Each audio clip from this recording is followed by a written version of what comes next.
మెదక్ జిల్లా చేగుంట మండలం వడియారం గ్రామంలో గ్రామ సభ నిర్వహించడం జరిగింది। ఈ కార్యక్రమానికి ముఖ్య అతిథిగా ఎంపీడీఓ చిన్నారెడ్డి హాజరయ్యారు। ఈ సందర్భంగా ఎంపీడీఓ మాట్లాడుతూ తెలంగాణ ప్రభుత్వం ఇప్పుడు 4 పథకాలు అమలు పరుస్తున్నదని తెలిపారు। ఈ పథకాలను అర్హులైన వారిని ఈ సభలో ప్రవేశపెట్టడం జరుగుతుందని, ఎవరైనా అభ్యంతరాలు ఉంటే తక్షణమే మాకు చెప్పవచ్చు, మేము తగు చర్యలు తీసుకుంటామన్నారు। రేషన్ కార్డు రాని వారు ఉంటే ఇప్పుడు ఫారం నింపి మీ సెక్రటరీకి ఇస్తే అర్హత ఉంటే తప్పనిసరిగా నూతన రేషన్ కార్డు మంజూరు చేయడం జరుగుతుందన్నారు।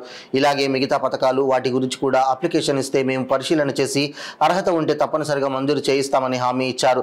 ఈ కార్యక్రమంలో ఆర్ఐ జై Bharat Reddy, junior assistant Bhargavi, village secretary Vijaypal Reddy, anganwadi టీచర్లు, గ్రామ ప్రజలు పాల్గొన్నారు।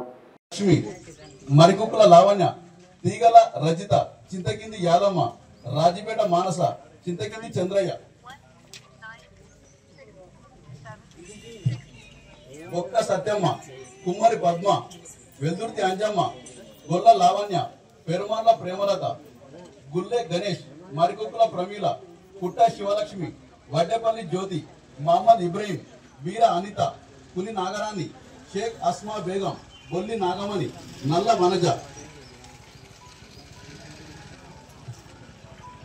దుర్గం రామలక్ష్మి, నడిగొప్ప నరసమ్మ, పెరుమర్ల సిద్ధమ్మ, కొత్త రమేష్, గుండారం పద్మ, గూని పోచమ్మ, బరందేవి భూదేవి, మొగిలి శ్యామల, ఎర్ర రష్మిత, తీగల మన తెలంగాణ ప్రభుత్వం జిల్లా కలెక్టర్ గారి ఆదేశంలో సూచనలు అనుసరించి ప్రజాపాలన గ్రామ సభను వడియారంలో నిర్వహించినాము।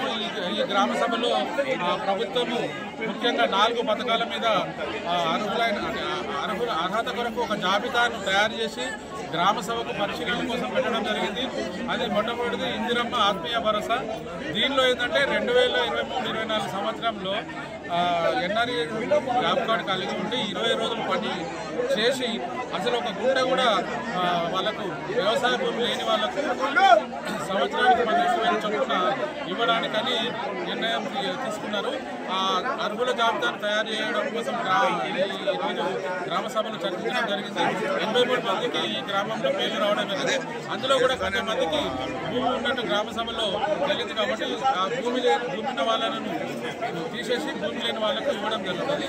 అదేవిధంగా న్యూ రేషన్ కార్డుకు సంబంధించి మనకు సమగ్ర కుటుంబ సర్వేలో ఏదైతే దరఖాస్తు చేసుకున్నారో వాళ్ళ లిస్టు వచ్చింది। లిస్టులో అర్హులైన వారికి ప్రత్యేక సర్వే చేసి వాళ్ళ జాబితాను కూడా గ్రామ సభలో వినిపించి అర్హులైన వారందరికీ రేషన్ కార్డులు వచ్చే విధంగా చర్యలు తీసుకోవడం జరుగుతుంది। అదేవిధంగా పాత కార్డులలో కుటుంబ సభ్యులను చేర్చడానికి కూడా మన మీ సేవ ద్వారా వచ్చిన లిస్టును చదివి వినిపించడం జరిగింది। అదేవిధంగా రైతు భరోసాకు సంబంధించి సంవత్సరానికి ఎకరానికి 12,000 ఇచ్చే పథకంలో ఏదైతే వ్యవసాయ యోగ్యం కాని భూముల వివరాలు గ్రామ సభలో చదివి వినిపించడం జరిగింది। అందరూ గ్రామ సభలో ఆ భూములకు ఏదైతే వ్యవసాయ యోగ్యం కాని భూములకు కూడా వారందరూ ఆమోదించారు।